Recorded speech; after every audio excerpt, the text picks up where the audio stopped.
అది చూసిన తర్వాత నాకు డౌట్ వచ్చింది. బహుశా నాకు ముందు ముందు జరిగేది తెలుస్తున్నాయి కదా, అందుకే దాని వలన ఇలా వేశానేమో అనిపించింది. ఆ డ్రాయింగ్ లో వేసింది జరుగుతుందేమో అని నాకు అనిపించింది.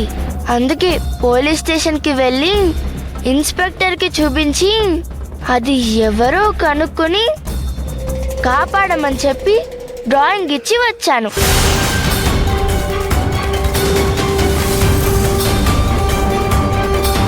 అసలు ఒక్కదానివే ఎలా వెళ్ళావు?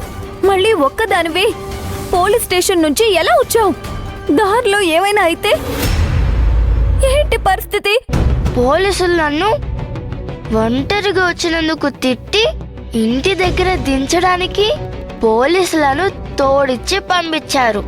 పోలీస్ అంకులే జీప్లో వచ్చి డ్రాప్ చేశారు. మరి డ్రాయింగ్ చూపిస్తే ఏమన్నారు?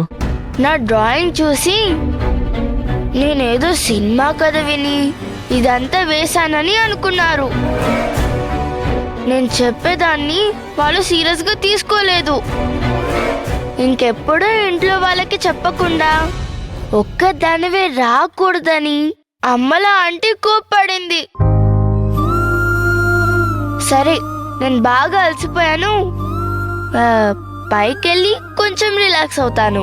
లక్ష్మమ్మవా, కొంచెం నాకు స్నాక్స్, జ్యూస్ ఇలాంటివి ఏమైనా ఉంటే పైకి పంపించు, సరేనా?